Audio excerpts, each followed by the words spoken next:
وقتی که تاجیکستان در خاک و خون نهان بود، فرمان روانی مطلق دارنده کمان بود. پیرو جوانی کشور لرزان ز بیم جان بود، سرسان و خانه ویران از دست جاهلان بود. تو آمدی به میدان ای پیشوای ملت، گشتی بر روز سختی مشکل کشای ملت. ای قهرمان ملت، زور توان ملت، گردی در شب پیوند جانت به جان ملت. ای قهرمان ملت، زور توان ملت، گردی در شب پیوند جانت به جان ملت.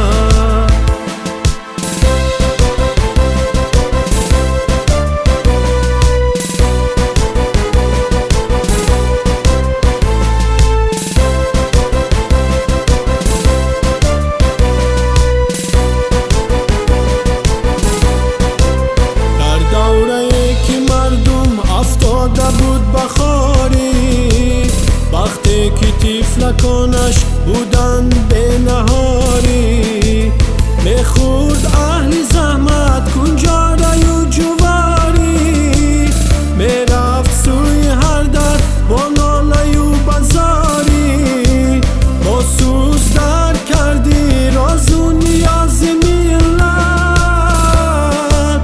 از مرگشان رهاندی ای چاره سازی ملت.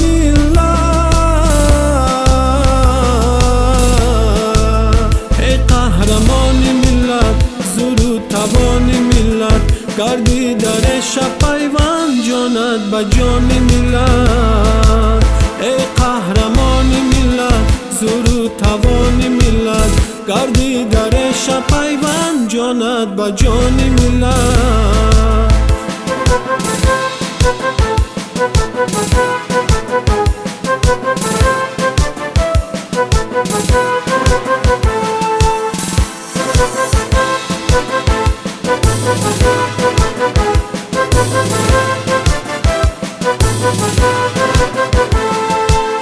از یادها نرفته روزی سیاهی تاجیک، آن دوره مخوف و حالی تباهی تاجیک، در سینه هاست باقی پرسوز آهی تاجیک.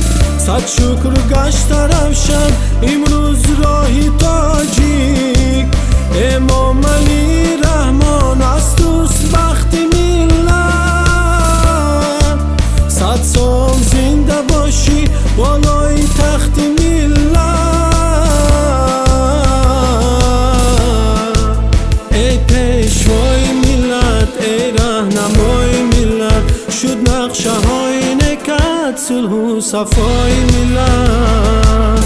ای پیشوای ملت، ای راهنمای ملت، شد نقشه های نکت صلح و صفای ملت.